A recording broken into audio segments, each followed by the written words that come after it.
Welcome to the Deep Dive. Today, well, we're diving into a really dramatic shift happening in North American politics. hmm You've got President Trump reelected down south, and then bam, this really quite decisive win for Mark Carney's Liberals up here in Canada. Totally unexpected, wasn't it? Absolutely. So what does all this mean for, the relationship, the U.S.-Canada dynamic? It's already complex, right? Exactly.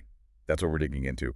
We'll be looking at recent news reports covering the election, Carney's first statements, really trying to get a handle on things. Our mission is pretty clear. Yeah.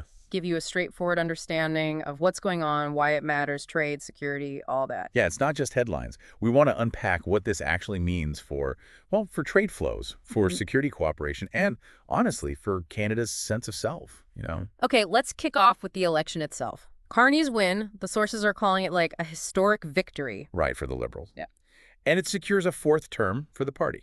Which, again, nobody really saw coming. I mean, the polls. Oh, yeah, the polling beforehand showed the Conservatives way ahead. There was this feeling of voter fatigue, maybe, with the previous Liberal government under Trudeau. So this wasn't just winning, it was a proper upset. Something must have shifted things significantly. It really suggests that. And it seems like a big part of it, maybe the central part, was Carney really campaigning on standing up to President Trump. Okay. So Trump's own words and actions maybe backfired on him, at least in terms of Canadian public opinion. Seems that way. The reports are pretty clear on this. Trump kept talking about Canada becoming the 51st state. Right. And he called the former PM governor, didn't he? He did. And according to the articles, this stuff wasn't just shrugged off. It, quote, infuriated Canadians. It hits a nerve, that sovereignty issue. It goes beyond just talk, too. There were actual policies, the tariffs. Exactly. Those 25% tariffs on Canadian aluminum and steel. Okay, yes, there was an exemption for some goods under the USMCA trade deal. But still pretty hefty tariffs on key sectors. Definitely. And Canada hit back. Retaliatory tariffs on something like $60 billion of U.S. goods. And Trump's argument was basically jobs, right? Protect American industry, boost manufacturing. That's the line, yeah. Classic protectionism. Bring jobs home. So Mark Carney steps into this pretty tense situation, and his first moves haven't exactly been about smoothing things over immediately. No, not at all. He's been very firm. The sources quote him saying Canada will only talk on our terms. And that 51st state idea. He shut that down hard. Never, ever going to happen was the quote. Very emphatic. He even set conditions for visiting D.C., didn't he? Said there needs to be a serious discussion that respects Canada's sovereignty first. Yeah, it's a strong opening position. No immediate rush to Washington just because. The articles often mention his background running the Bank of Canada, Bank of England. That kind of experience managing huge economic crises must be, well, relevant here. You'd certainly think so. It gives him a certain weight, a deep understanding of global finance, trade levers, that kind of thing. It's not his first rodeo with international pressure. And what about the tariffs? Is he keeping Canada's retaliatory ones? Yes, he pledged to maintain them. But interestingly, he also cautioned against expanding them, citing the potential harm to Canadians. So it's like a calculated firmness. Not just reacting, but strategizing. Seems that way. And part of that strategy looks like looking beyond the U.S., diversifying. Ah, right. The trip to Europe right after the election, that sent a signal. A clear one. Strengthening ties with the EU, with the UK. It's interesting, actually, because trade with the UK, something like 95% of it, is already basically tariff-free. So it's about deepening those relationships, maybe more than just trade, defense partnerships, things like that. Potentially.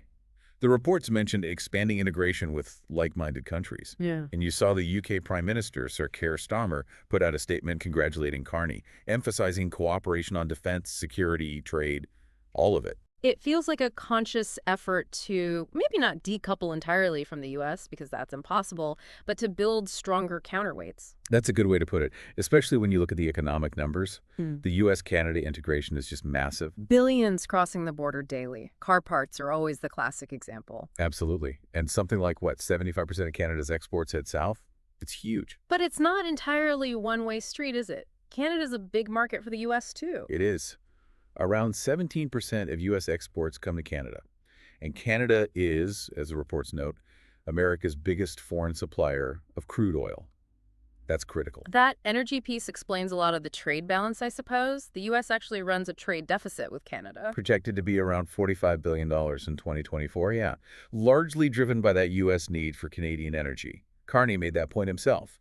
Canada is the biggest client for more than 40 states, supplying vital energy, fertilizer. So while Canada depends heavily on the U.S., The U.S. also has significant dependencies on Canada.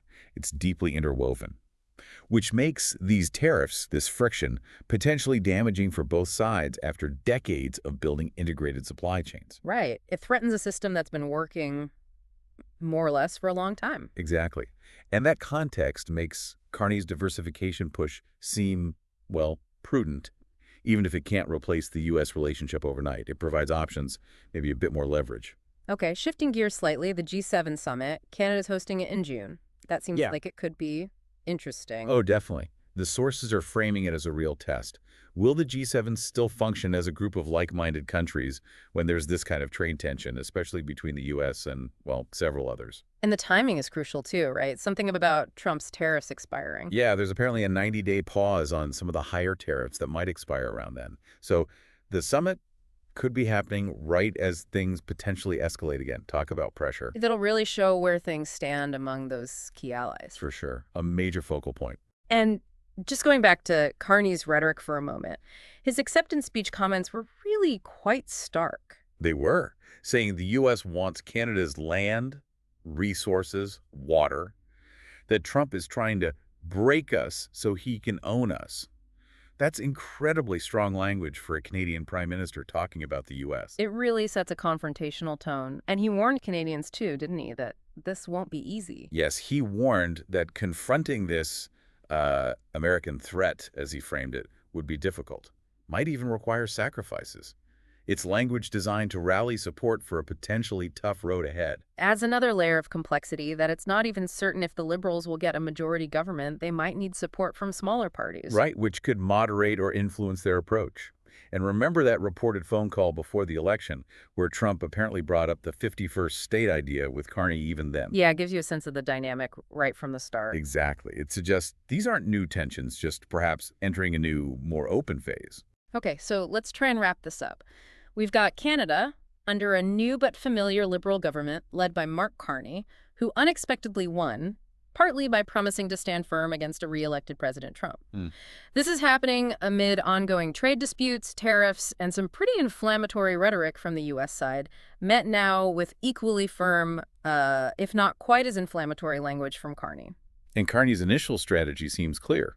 Assert sovereignty, keep the retaliatory tariffs for now, but also actively look to strengthen ties with Europe and other allies. Diversification. It's a definite shift. Less automatic alignment, perhaps more assertion of Canadian interests, even within this incredibly tight economic relationship. Canada's trying to navigate this on its own terms, as Carney put it. But, the sheer economic weight of the U.S. is always going to be a massive factor in the equation. Which leads us perfectly to that final thought for you, the listener, to ponder. Given just how deeply intertwined these economies are, what are the actual practical limits on Canada's ability to act on its own terms? How much room to maneuver does it really have with its powerful southern neighbor? And maybe what unforeseen consequences, positive or negative, could emerge from this more assertive Canadian stance. It's definitely a space to watch. Indeed it is. A complex dynamic with potentially big implications. Will certainly keep following it here on The Deep Dive.